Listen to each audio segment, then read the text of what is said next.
Yo, yo, yo, what's going on, my people? It's your girl, Ryder Creator, coming back with another one. Wait a minute, let me try to find my spot so I can make sure my broadcast is getting good reception. Hopefully, it will stay that way all the way through. Yes. So today I come to you. First, I want to say I hope that everybody has had a good day. If you're not off yet, you almost off, you almost home, honey. So, let me turn this off too. I hope it don't say this out loud. My TV be talking. I hope it don't say it. I got it on mute.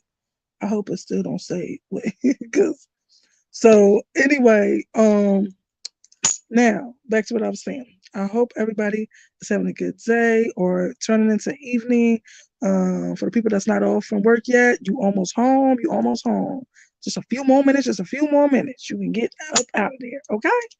So, uh, now I wanted to come to you guys to talk about what I don't know if I should say witnessed or so today. I mean, where did I put my phone? Crazy stuff. Oh, here it is. So, from what I saw today. So, today I saw that Bryan Kohberger, I'm about to read what I saw, but it was something about a defense, his defense, and what position he's taking. And so, let me just read what I saw.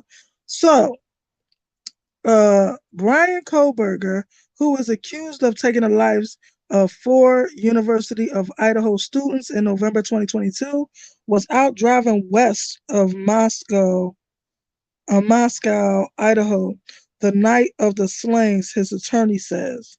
And the defense plans to offer a cell phone tower and radio frequency expert to partially corroborate this account. Okay, that's what the court document says. So I just wanted to do my own live because earlier today, I was just in a real different space that I wasn't used to being in. And it was like a space where everybody is like, in my opinion, no offense to any of the people that I bumped into, but in my opinion, they are serial K sympathizers. They were so first the title was that Bryant was not there. Like it was fact. Okay. So I know they do that for shock value, but I don't know. So I thought that that's what they was trying to say, or I just figured it was shock value. When I went on there, everybody in there, not everybody, but mostly everybody, was on the same bandwagon. So, and then when I said that I disagreed, then people started trying to start fights with me and trying to come at me disrespect. Like I don't know, but started trying to come at me extra. So, uh, like first it started with this one person, but what I will say is the person who live it was they did do their due diligence to say that they did not want me to feel that I'm being bullied or that I can't be there just because I don't agree. But it was a lot of other stuff that was like, but if I don't agree, all these people keep coming at me. So it was like they had a gang type of mentality where I thought that was crazy. Like, I should be able to say how I feel, even if it's not the same as how you feel, without all these people harassing me just because I don't feel what you feel. So that inspired me to do my own live to say what so they kept saying, "Oh, I always knew Bryan was innocent," and like he's been found not guilty. No, honey. So anyway, if you didn't hear what I was saying that they said that through phone tower and radio frequency experts, they're going to prove or to help corroborate that he was not near the scene of the crime. Well, his cell phone was not at the scene of the crime. So let me say that. First of all, that only means that his cell phone was not near the scene of the crime. Now, you also have to keep in mind this is the type of man that was thinking that he could outsmart the law. He was studying serial K's, interviewing them, asking them how they did their crimes, how did they not get caught, what was their frame of mind, things like that, so that he could get. It's like he was using MURDER as a case study type of thing, and using the serial case to be his muses for how he's going to get this done. So, so, um, so just with that being, my bad, I just got distracted by something real quick. But anyway, so he's trying to use that in this type of way. You got to keep that in mind when you're thinking about this man. So why wouldn't he leave his phone somewhere else? They trying to say that in November he jogged and did this, and they got proof that in November, they did not say on November 13th. First of all, they did not say on November 13th, which is supposed to be the day. Let me make sure that's the day. Let me make sure that's the day.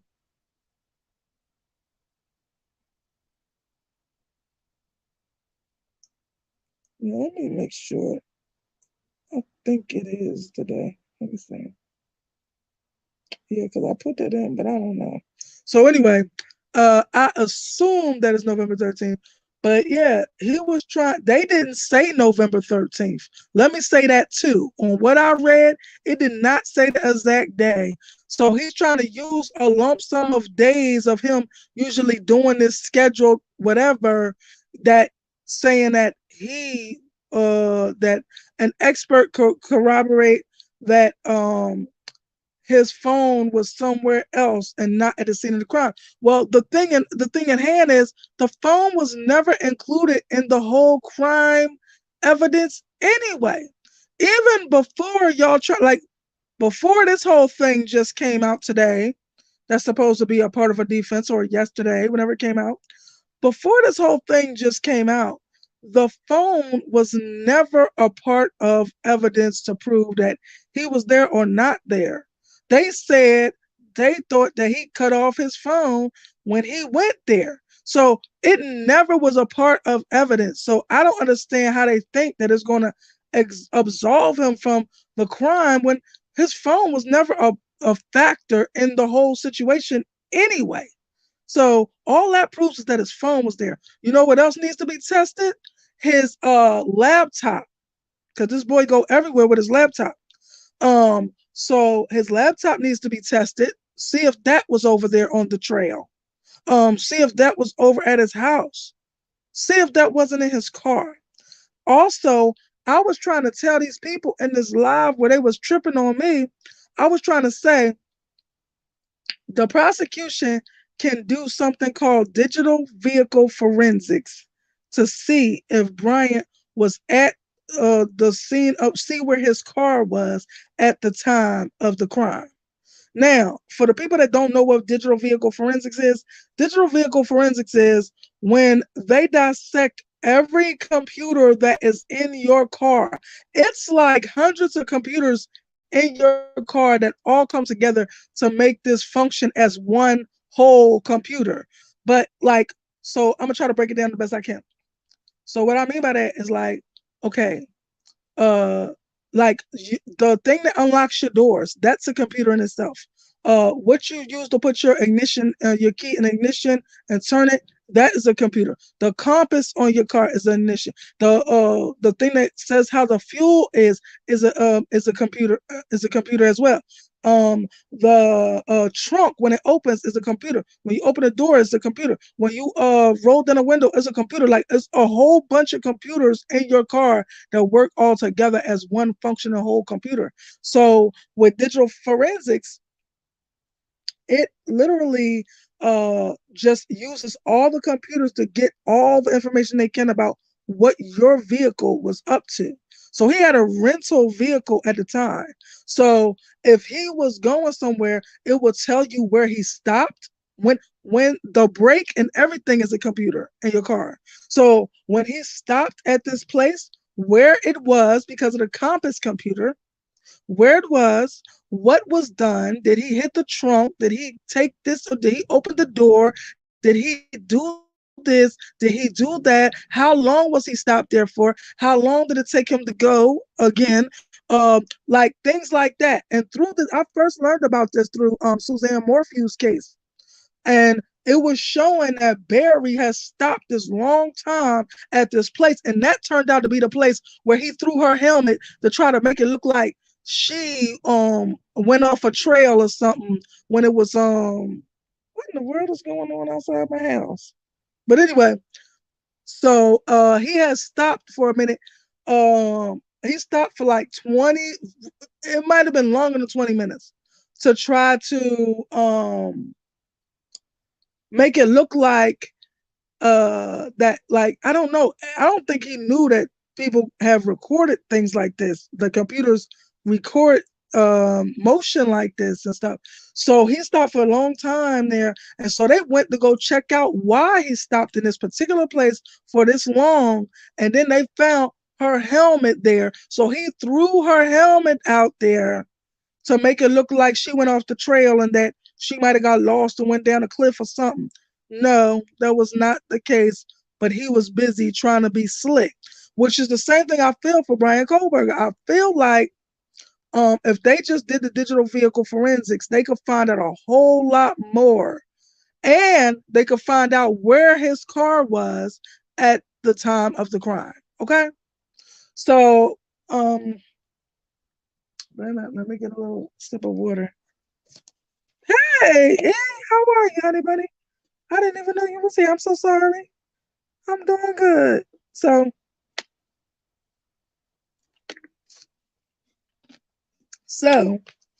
what was I saying about the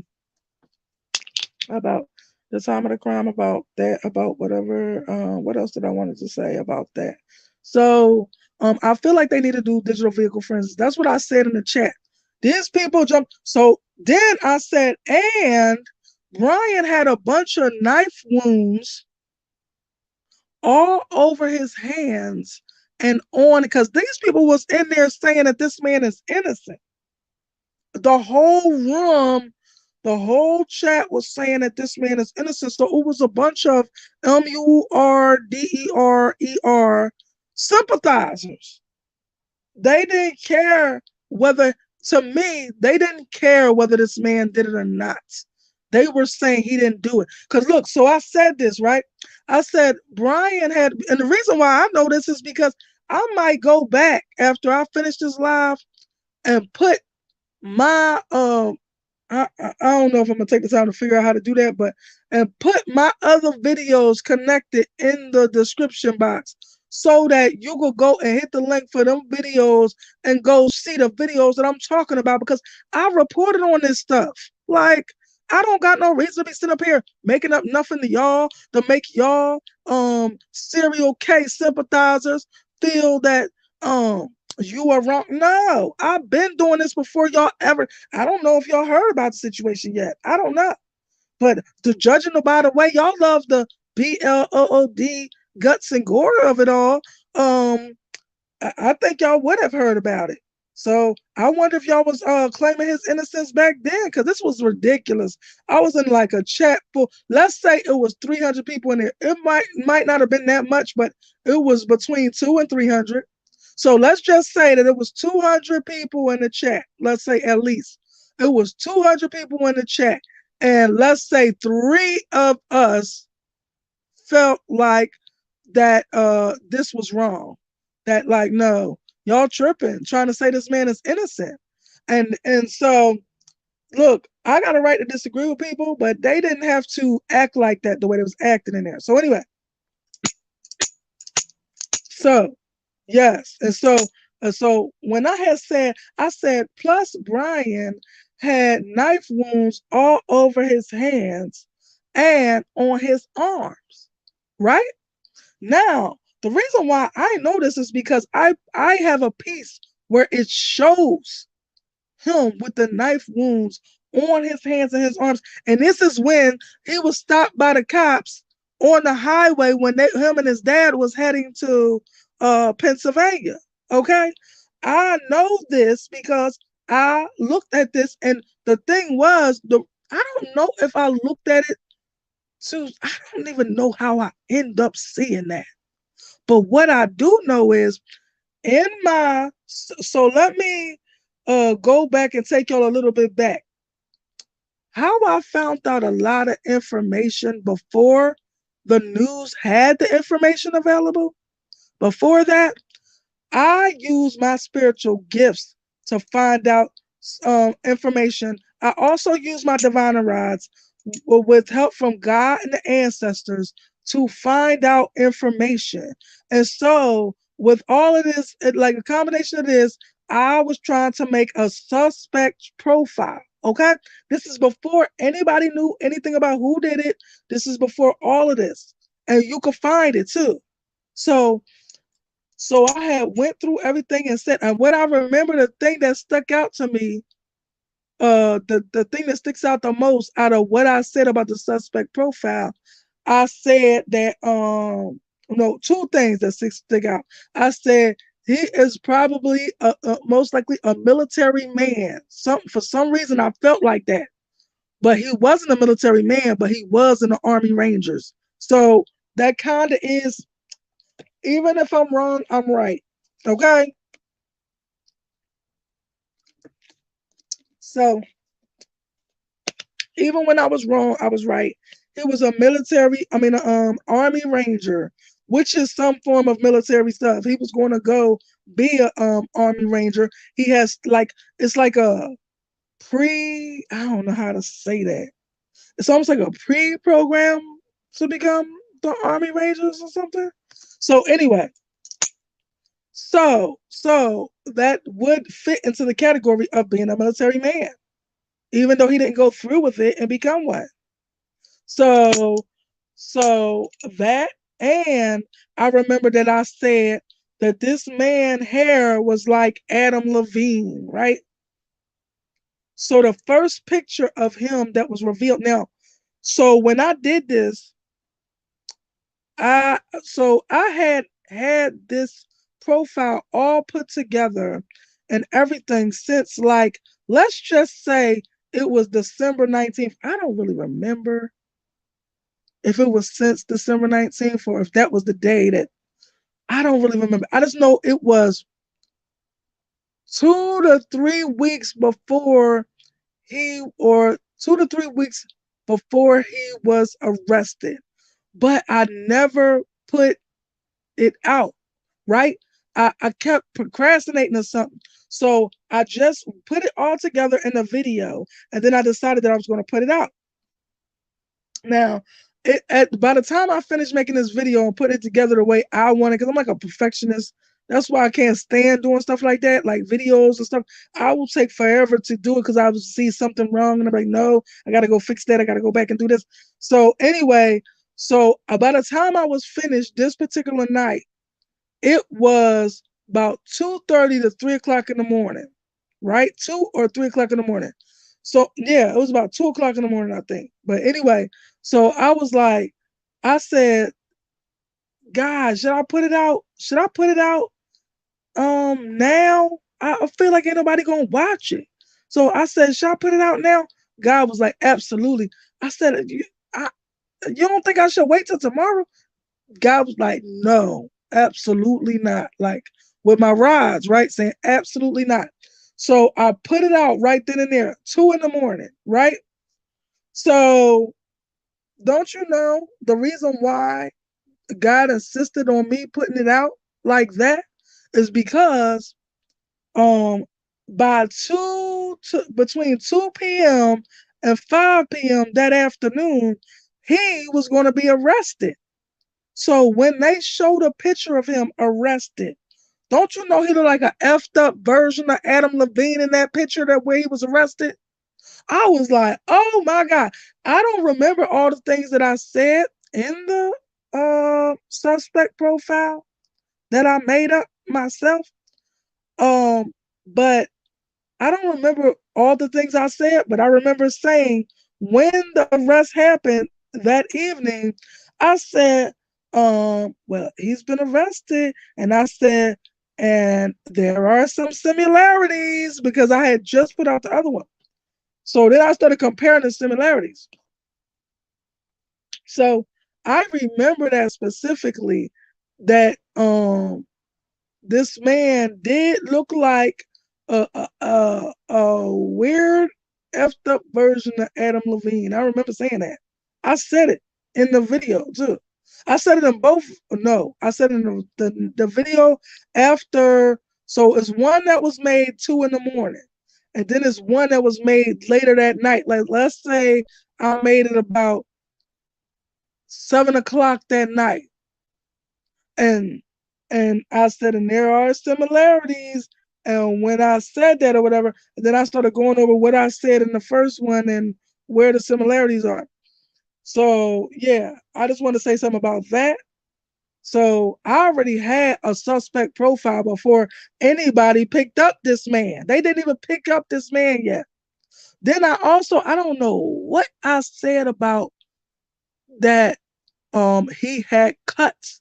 And I might have said the wrong hand, but what I said in the description, so I said that he cut himself and he almost cut what did I say? Either his finger off, or I said, or slit his finger. So I forgot, but I literally said where it was at and demonstrated what. But when the cop pulled him over on the highway, when him and his father was on the way to Pennsylvania, he had the cuts that I spoke of. How it went up his hand to his past his wrist, going towards his arm. All of these things were on him on the videotape. Okay? I'm so surprised they let him go because you see how that man hand was looking like.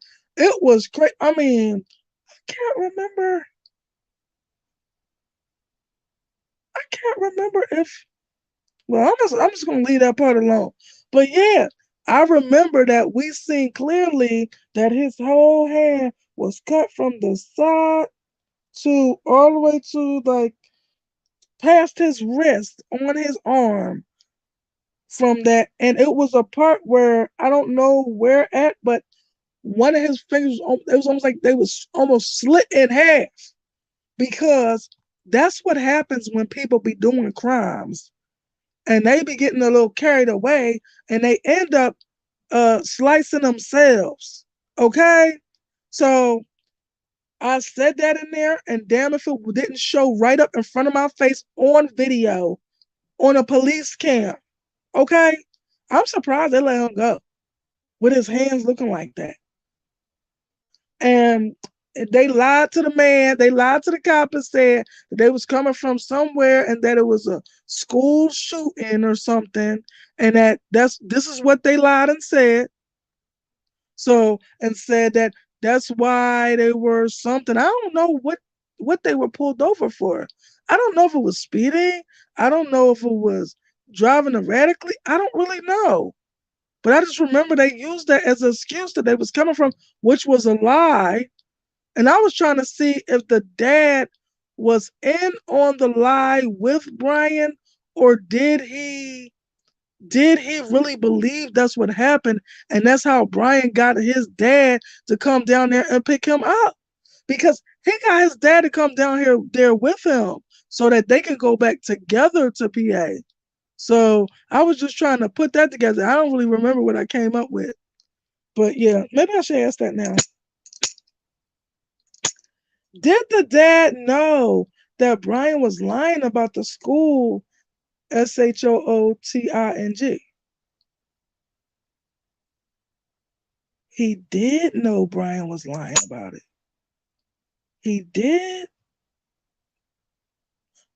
What did he say when he seen Bryan's hands looking like that? Did he ask him? Hold on, let me ask this. Did Bryan tell his dad what he did before the dad came and picked him up? No. Did Bryan tell his dad what he did? No. Did the dad know Bryan did something bad? Yes. Did the dad ask Bryan about how his hands got like that? Yes. And what did Bryan say? Is that where the school shooting thing came from? No. So, um, what did the dad say? I mean, what did Bryan say when the dad asked him how did his hands get like that? What did he say he was trying to? What did he say? It had something to do with hunting or something? I mean, I couldn't even think of what you come up with to say that. What can you come up with to explain why is that many cuts all over your hands?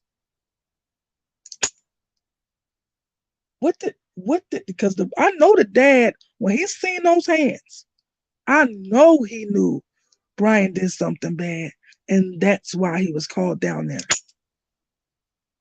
Even if he didn't understand why he was called down there before that, when he seen Bryan's hands, I know he knew Bryan had done something horribly wrong. He just didn't know what. He knew it had something to do with some cuts. Like it looked crazy. So anyway, so so yes.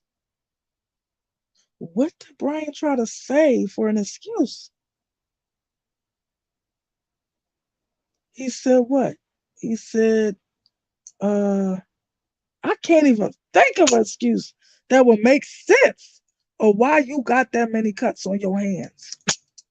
And one of them go up the side of your hand to damn near your arm. So like what did he say he was trying to cut something in wood shop or what did he try to say something like that? No. What did he say he was trying to cut some twine or no? Was it a good excuse that he gave? No.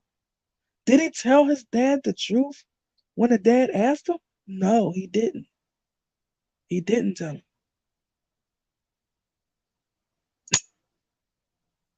Well, I know when the dad heard whatever Bryan had to say, I know he knew it didn't make sense and he knew he was lying. I know that. Because you know your children. First of all, you know your children. And then when whatever he tried to come up with, he knew he was lying. And he knew he did something horribly wrong. So anyway, anything else I need to say about this? Yes. Oh, oh. So they also was trying to say that it was no connection, right? Oh, you wanted me to continue asking about the dad? No, no, no. Okay, okay. So they also tried to say that it was no connection to the room that I was in or whatever. They tried to say it was no connection to Bryan between Bryan and any of them. First of all, this is something I think I have outed it before on my channel, but I want to out it again just because I don't want this chick to get away with murder because she is getting away with it.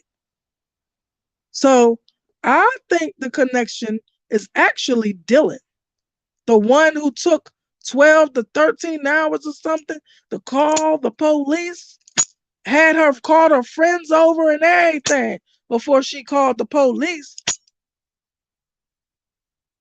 I think it's something really wrong with that story. That thing ain't flying with me. So anyway, you hear that? That's that's the ancestor saying it's something wrong with that story. Now, I'm gonna get to what I had found out via the ancestors. But something I wanted to touch on right before that, I don't forgot there. Hold up. Maybe I'm supposed to go on Dylan. But I wanted to say something right before that. Dang, I don't remember now. So so let's just go with Dylan, since I don't remember. Now, I believe, the connection. So the thing that was a proven connection, I just don't remember where it came from now to be specifically exact. But I know it had something to do with the news or something like that. But yeah, so anyway, it was a connection. It was financial records that show that Bryan went to the place where Maddie and Xana worked at least two times. At least two times. He was a vegan, and it was a vegan restaurant they worked at. It might be a vegan restaurant slash bar, but I'm not sure. But yeah, so he went there two times when they were there. That's when they were there. He could have went there more than two times. Now that's a connection right there. And then these people was in the chat, so because they want to just believe that he's innocent. So I was just saying a connection, and then the person, there is no connection. Period. I said whatever, because now you sound stupid. If I just told you a connection and I just showed you the connection, now you still gonna say there's no connection. Period. What, girl? You sound sick. So anyway, so so um I said, there was a financial records that showed that he was there when Maddie and Xana worked, because they worked together at this vegan restaurant. I used to know the restaurant name. I don't remember the name now. But anyway, it's a cute name too. Whatever the name is, it fits being a vegan place or something. I just don't remember what it is anymore. So anyway, so he was there when they were there. Also, he knew Dylan. Dylan is the red-headed girl that is their roommate. Now, how he knows Dylan, I don't know. I have not singled out how he met her, but I know he knows her better than he knows any of them. He knows her. And I believe she the person that let him in. I believe she let Bryan in that night. I believe that. So I was also asking him before I went live today. Asking. I don't remember who it was, but it was either Maddie, Kaylee, Xana, or Ethan. But I was asking them, um, did you guys know Bryan? Like, and specifically Maddie and Xana. Oh, and he tried to holler at Maddie or Xana. He tried to holler at one of them. Uh, he tried to holler at Xana. So what's so crazy is I dreamt about this. I dreamt about him trying to holler at her. I just didn't know that it was Maddie and Xana, because most of the time when I have dreams, I've been seeing through somebody's eyes. And so the person whose eyes I'm seeing through, I don't know I'm that person. I just know I'm seeing through somebody's eyes. I assume it's my own. But it was Madison's eyes.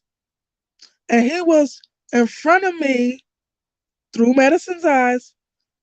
He was in front of me and to the left. So diagonally left in front of me. And he was trying to talk to Xana. But I didn't know it was Xana because Xana back was turned to me. He was like leaning over. He was so much taller than Xana. Xana probably about 5 feet.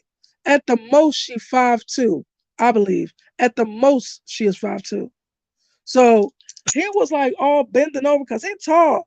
I think he's tall. I think he looked, to me, he looked taller than 6 feet. He looked like 6'3" or so. So, or maybe 6'4". Standing next to Xana, he looked like a giant. So he was like bending over, trying to talk to her, trying to holler at her. That's what we say in my culture, trying to kick his shit to her, trying to get her number or something. And they was, and we were, I'm gonna say, through Madison's eyes, like I said, we were walking through this hallway. I don't know what part of this restaurant or what part of the vestibule or what was this, but we were walking through this hallway and he was trying to holler at Xana, and he was like he damn near had to lean over like you do to a little child because that's how much taller than her he was. And he was trying to strike up conversation with her, trying to get her number. But I don't know what happened. I don't know if she gave him the number or not. I just remember him trying to talk to her.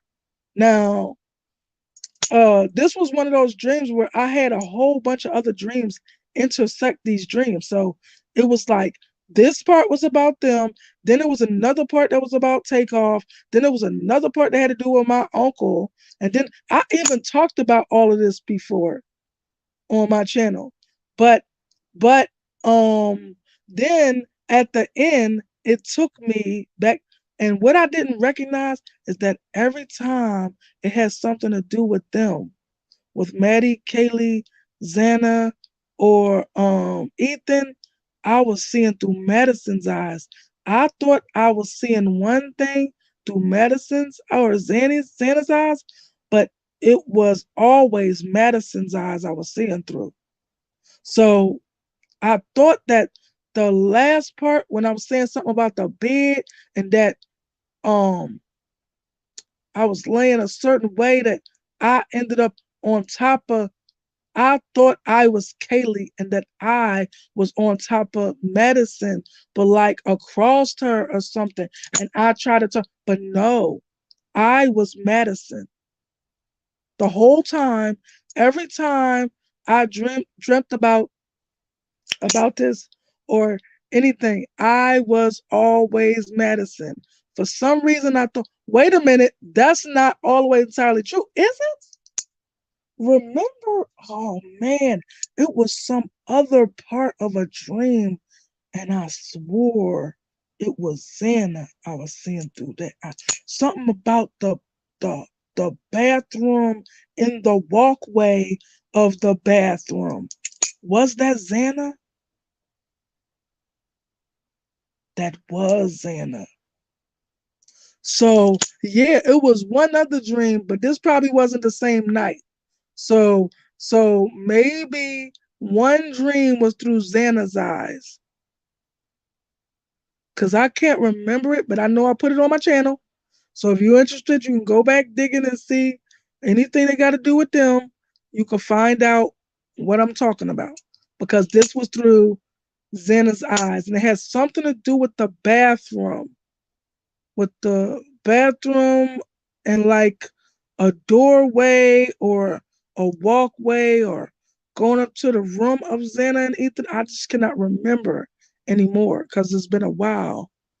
So, so, but yeah, Madison, everything else, I seen it all through Madison's eyes. And I thought it was different people I was seeing it through their eyes.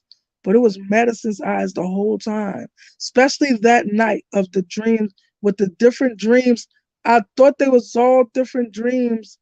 And, but at the end of all these dreams that were all kind of merged together, it went back to them. And now we at the house when the whole thing then took place. And this mother effer is sitting in like an office chair. I talked about this before. Sitting in like an office chair, and he is sitting there waiting for us to expire, if you understand what I mean. Waiting for us to expire. Okay, he's sitting in his those type of chairs that could like the office chair could swing around like it could turn, and he's sitting there just watching us like it's an experiment, like he's making documentation, like it's an exhibit or something, like he's doing a case study, waiting for us to expire. And I thought I was Kaylee and that I turned over and locked my right arm in Madison's left arm or whatever, or right arm. But come to find out, it was Madison who turned over. She was on top of Kaylee and she turned over and locked her arm, tried to lock her arm into Kaylee's arm. Like, if this is it, we gonna go together. I love you, babe. Like that. And just the strength, the love, the bond, the fact that, the fact that Kaylee thought Madison was in trouble and she did not choose to stay inside and lock her door and then call the cops. No, she went to go see about her bestie and she went to go fight to the death with her bestie, for her bestie. And that's love, yo. So I don't know. Did I forget anything, y'all? No. Anything else y'all wanted me to say? Nope. Okay. Okay. So I just wanted to speak my little piece because um I just didn't like the way everything went this morning in the place that I was. That kind of made me take a step back from this place, and because I don't like cult like surroundings or atmospheres. I'm not with that. I feel like anywhere people go, they should all be able to say their piece. It should not be a cult like atmosphere where you can't say nothing unless everybody gonna swarm down on you. Like I don't got time for that. And it wasn't no matter how many people try to come at me, I wasn't gonna change my position to what y'all talking about because I don't sympathize with the KILLERs. If anything, I sympathize with the victims. I do this, what I do, using my gifts, talking to God and the ancestors to gather information. I do this for justice. I do this for the victims. I do this for when Ellie is not stepping up to the plate like they should, like when they are being lazy and not, or maybe they could have just missed something when they're not doing as they should, or when they miss something and I've seen something that they missed. I do this to fill in the blanks. I do this to help find missing people and missing kids. Like I do this for the victims' behalf, to give the victims a voice, to give um the people that cannot speak their voice through me, through my platform. I will never give a KILLER a voice. Ever. Never. So with that being said, I just wanted to say that last piece. I just wanted to make sure people understand, if I'm talking about any crime cases, I am on the victim's side. I will never be on the opposition side, ever. And I do this for justice. So, anyway, with that being said, thank you for whoever tuned in. I appreciate your presence. It was beautiful of you to show up. Um, if you are interested in giving to the platform, you see the Cash App scrolling across the bottom. If you are interested in contacting me, I left my email address in the description box. Um, if you have any questions that you would like answered about this case, you can leave it in the comments and I'll give you the answer that I got. If you and I think with that being said, that's all. That's it, and that's all for today. Thank you y'all once again for showing up. I love you. Mwah. Peace.